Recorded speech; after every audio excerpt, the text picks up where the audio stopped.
Selamat sore pendengar dimanapun berada. Kembali di sore hari ini kita bersama di podcast RRI Ranai dalam acara Bisai, Bincang-Bincang Santai. Dan bersama kita di sore hari ini yaitu salah seorang pejabat di wilayah Bunguran Timur. Nah, beliau adalah Pak Hamid Hasnan. Apa kabar Pak? Alhamdulillah baik, sehat. Nah, ternyata beliau ini selain sebagai camat juga sebagai ketua dari alumni Universitas Riau atau IKA Unri cabang Natuna ya Pak? Iya, betul. Berarti Bapak juga dari alumni Unri ya Pak? Iya, alumni Unri, tepatnya di Fakultas Keguruan Ilmu Pendidikan, kemudian di prodinya itu Pendidikan Biologi begitu. Wah, berarti basic Bapak sebenarnya pendidik ya Pak ya? Iya, basicnya pendidik, guru sebetulnya kan. Guru. Ya, tapi ini alam membawa saya seperti ini. Panggilan ya Pak ya? Panggilan hati dan hati. juga Ya, takdir takdir. barangkali. Nah, kalau lihat dari gelar Bapak Hamid Hasnan SPD MA, berarti Bapak S2 ya Pak ya? Iya, saya dulu S2-nya kebetulan dapat kesempatan di Universitas Gadjah Mada yang tidak pernah saya bayangkan sebelumnya begitu. Berarti S1-nya di Unri S1 dan di S2 Unri, S2-nya di UGM Gadjah Mada. Di Gadjah UGM. Mada. Baik. Dan kalau kita lihat ibaratnya kalau anak-anak tuh di usia pertumbuhan itu ada istilah hiperaktif. Tapi kalau saya ini melukiskan Bapak ini pejabat yang hiperaktif gitu. Karena biasanya lebih banyak ketemu di lapangan daripada mungkin hanya berada di belakang meja ya Pak ya. Memang sudah takdirnya seperti itu. Memang dari kecil juga memang tidak terbiasa dalam ruangan begitu. Memang sukanya di luar begitu. Sampai hari ini juga terbawa-bawa sampai saat ini begitu. Boleh tahu Pak usianya berapa sekarang? Usianya kalau tidak salah saya 57 hari ini. 57, Iya. berarti udah separuh abad lebih ya Pak ya. Iya. Pantesan ya masih segar karena hiperaktif tadi Pak ya. Mungkin juga. Yang penting semangat aja begitu. Iya benar. Nah, satu hal yang menarik saya perhatikan dari Bapak ya, bahwasanya dalam menjalankan tugas, hampir waktu yang Bapak lakukan dalam menjalankan tugas itu bukan hanya 8 jam di kantor, tapi Bapak warawiri kemanapun berada gitu kan, bahkan berinteraksi langsung dengan warga. Nah, apa sih yang ingin Bapak peroleh dari tugas lapangan tersebut Pak? Ya sebetulnya untuk kondisi hari ini memang seharusnya ya pejabat seperti yang sifat untuk melayani warga seperti camat, lurah, kades memang harus seperti saya ini harus keluar masuk kampung begitu. Nah, warga butuh itu, butuh kita hadir di tengah mereka begitu. Mereka tidak berani ke kantor kita, tapi kita harus ke tempat mereka gitu. Kita kemarin ke rumah mereka, ngobrol-ngobrol dengan mereka sehingga mereka tidak asing lagi dengan kita, tidak merasa sungkan ketika ada masalah, mereka tidak merasa ragu untuk menyampaikan ke kita begitu. Jadi kita aware dengan mereka begitu. Cara Bapak yang berbeda tersebut yang membuat masyarakat lebih akrab dengan pimpinannya Pak ya? Iya harus seperti itu memang. Karena dengan cara lain mungkin agak sulit ya. Apalagi sekarang dengan ada medsos ini kan orang sudah susah berkomunikasi, sudah berinteraksi susah. Jadi saya rubah itu. Daripada orang susah mending kita yang cari mereka begitu. Kita ke tempat mereka begitu. Saya dapat informasi bahwasanya Bapak ini pernah menjadi manajemen atau direktur di Perusda. Kemudian juga pernah menjadi guru dan kemudian kepala sekolah di SMK. Kemudian di Satpol PP, di Damkar, dan kali ini malah jadi camat Bunguran Timur.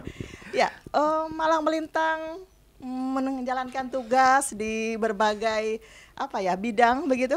Apa sih Pak hal yang mungkin membedakan satu bidang dengan bidang yang lain? Sebetulnya bagaimana kita melaksanakan tugas itu.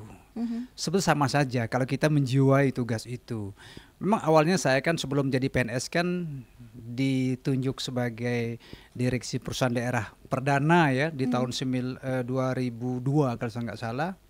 Kemudian berjalannya waktu ikut seleksi CPNS, kemudian waktu itu saya mengambil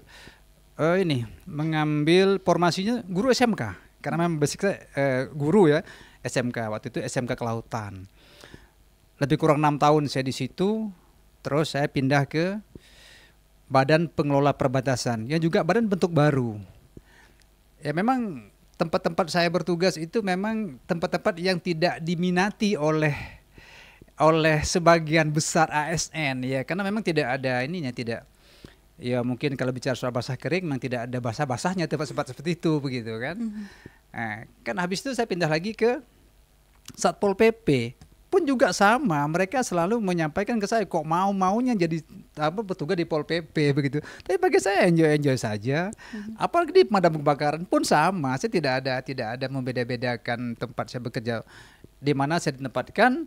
Saya selalu bekerja full di situ sesuai dengan tupoksinya begitu. Saya tidak pikir saya S2 pasti tidak ingat itu lagi. Yang saya ingat tugas saya di pemadam, tugasnya membantu memadamkan api, itulah tugas saya. Saya lupakan ijazah saya itu. Begitu. Ada istilah mengatakan bahwasanya bekerjalah sesuai passion Anda agar Anda bahagia. Sepertinya Anda sangat menikmati ya sebagai camat. Atau jangan-jangan camat ini merupakan cita-cita Anda sedari dulu? Dia begini, bagi kami ya khususnya warga Bunguran Timur ya pada umumnya, di tahun-tahun 70-an zaman-zaman kami sekolah SD, SMP begitu, camat ini menjadi tolak ukur. Ketika kita selalu meminta uang jajan ke orang tua kita selalu menjawab, kamu ini kau kira ayah kau camat ya, kok minta uang jajan terus ya. Jadi camat tuh suatu jabatan yang luar biasa pada waktu itu.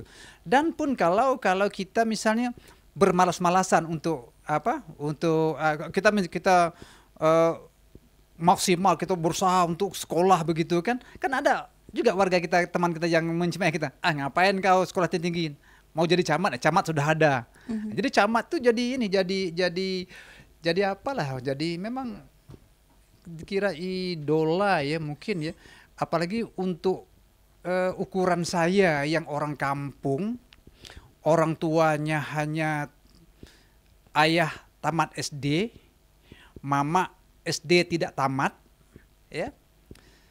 Pada waktu itu jangankan ya terlintas dalam pikiran untuk jadi camat begitu ya. Mimpi pun tidak. Ya, tapi dengan berjalannya waktu ya, jadilah saya seperti ini hari ini. Dan saya tidak bisa merubah kebiasaan saya untuk untuk harus menjaga diri pejabat tuh harus begini. Saya tidak bisa. Kalau saya misalnya mau ke kampung, ke desa ya ke desa gitu. Orang gotong royong ya gotong royong gitu. Bawa parang juga bawa parang gitu. Pakai skop saya juga cangkul gitu. Sama-sama aja, biasa aja begitu, tidak membuat saya menjadi asing di tengah warga dalam hal-hal yang sifatnya yang kearifan lokal lah, gotong royong apa segala macam itu. Saya selalu ada di sana begitu. Jiwa saya di situ memang.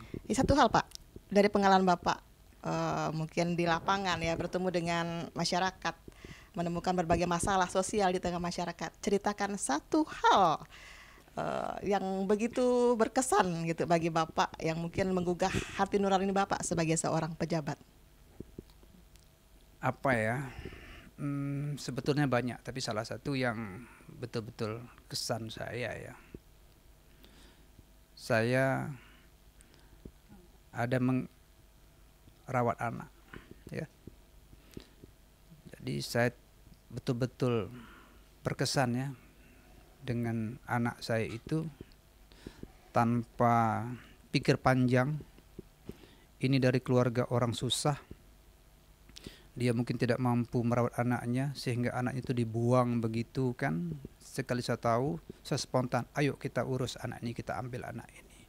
Dan jadilah dia hari ini menjadi anak angkat saya. Dan umurnya sudah menginjak ke 9 tahun, tahun 2014 sampai hari ini sudah sekolah dasar SD. Nah, kenapa saya sangat terkesannya, karena memang kalau saya lihat ya, memang kalau kita berasal dari orang yang susah, maka kita tahu betul bagaimana rasanya orang susah itu. Jadi hari ini kalau kita meminta bantuan, lebih enak kita meminta dengan orang yang susah, karena dia tahu bagaimana rasa susah itu, ketimbang kita meminta kepada orang yang punya, yang tidak pernah merasa susah ya. Jadi kesannya di situ ya, saya ada mengadopsi. Di samping itu juga saya juga ini ya, Ya, anak juga ya, anak. Jadi anak itu dilahirkan, dibuang, kemudian saya langsung mengurusnya, langsung membantu memandikannya, mengapankannya, dan saya sendiri yang menggendongnya, membawa ke ini ya, membawa ke kuburan, dan sampai hari ini masih kami yang merawatnya, dan saya kasih nama anak itu. Sampai kapan orang tuanya ketemu, silakan.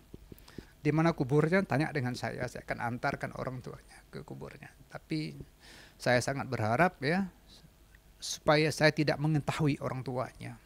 Karena kalau saya mengetahui siapa orang tuanya, maka akan menambah rasa dendam saya dengan satu orang ibu yang mungkin dia melakukan itu bukan kehendaknya sendiri, juga tuntutan, juga rasa malu apa segala macam, sehingga dilakukan itu. Sehingga oleh karena itu saya sangat berharap supaya saya tidak mengetahui siapa orang tuanya, dan kuburannya ada di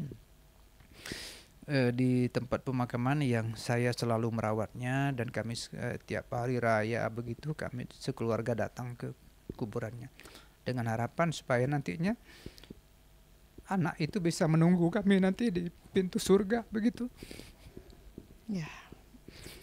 Kalau bicara tentang makhluk kecil, mungil, anugerah Tuhan yang mungkin teraniaya, memang akan punya kesan tersendiri ya Pak ya, bagi setiap orang.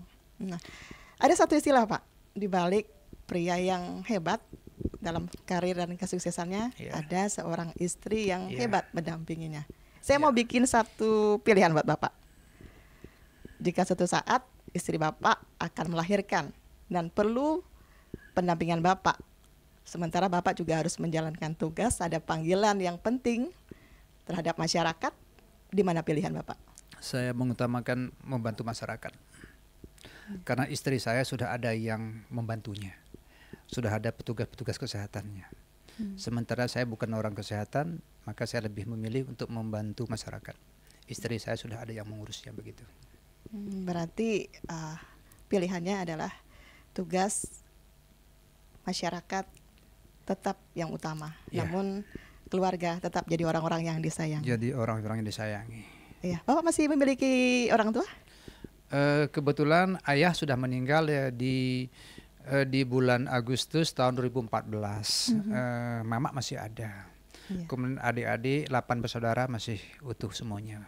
Iya. Orang tua seorang pekerja biasa atau pegawai atau gimana Pak? Kalau ayah ya petani, kalau mama ibu rumah tangga, begitu-begitu aja, tidak punya penghasilan tetap, dan hari ini sudah berumur hampir 80 tahun. Ya. Di akhir podcast kita kali ini, satu kalimat ungkapan yang ingin Bapak sampaikan terkait dua orang yang paling berjasa ini dalam hidup Bapak. Ya, yang pertama tidak lain adalah ibu saya. Ibu saya itu sekolah dasar tidak tamat, tapi dia mampu dengan semangat yang berusaha payah menjadikan saya seperti ini hari ini. Saya bisa selesai pendidikan S1, bisa selesai pendidikan S2, itu semuanya berkat dari doa dan bantuan dari ibu saya. Seterusnya baru ke ayah. Tapi ibulah yang paling berkesan. Jadi yang paling semangat menyekolahkan saya itu adalah ibu.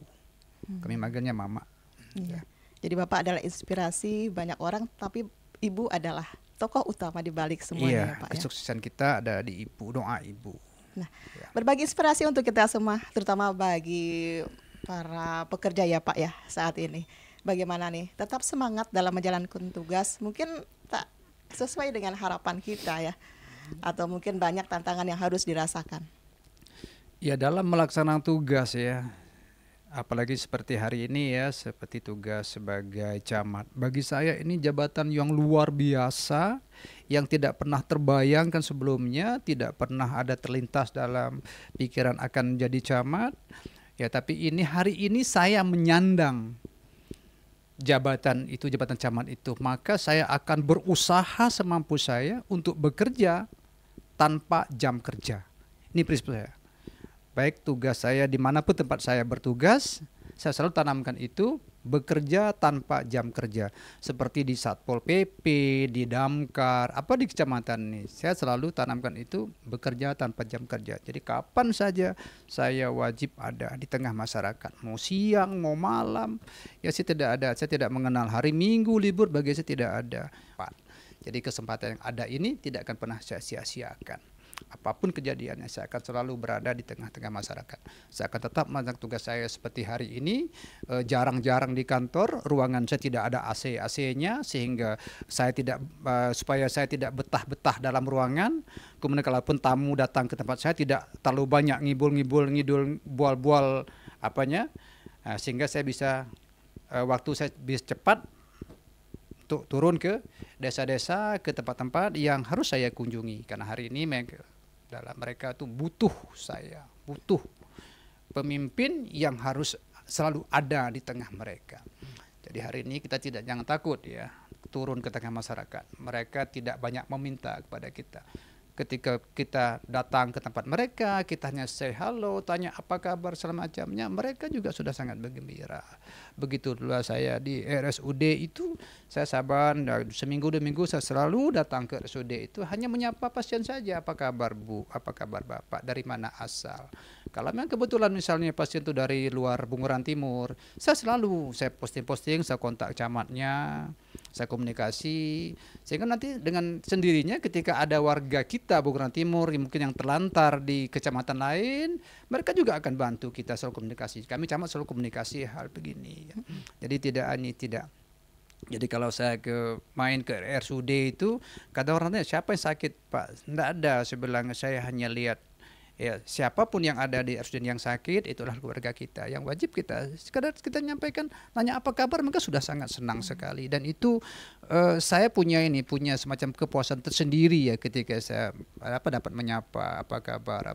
Tapi kadang-kadang ya ada juga yang ini kan yang tidak familiar dengan saya, Bapak siapa, dari mana, begitu kan. Nah, kadang-kadang saya ketawa-ketawa saja, begitu suara belum tahu kan, cerita ini, oh ini ya udah. Nah, saya sering main-main di RSUD itu, dimanapun saya sering ada.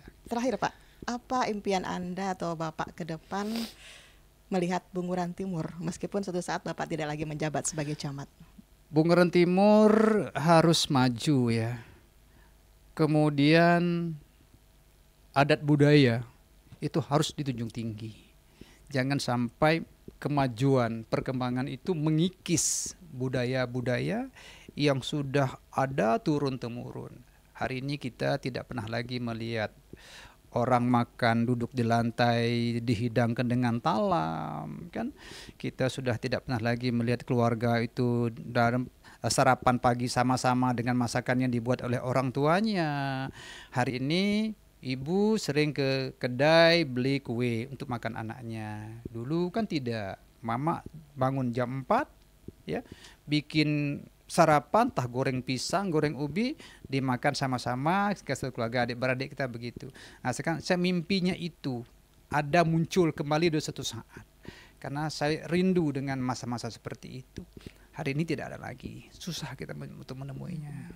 Ya, cukup singkat perbincangan kita, namun punya banyak arti kali yang bisa kita maknai dari perbincangan ini dalam menjalankan tugas, adanya rasa sosial ya, kemudian juga bagaimana kita harus berupaya untuk menjaga kultur dan budaya kita. Terima kasih untuk Pak Hamid Asnan, semoga selalu sukses menjalankan tugas-tugasnya Pak ya. Amin, dan pendengar RRI dimanapun berada, demikian podcast kita kali ini di acara Bisai Bincang-Bincang Santai.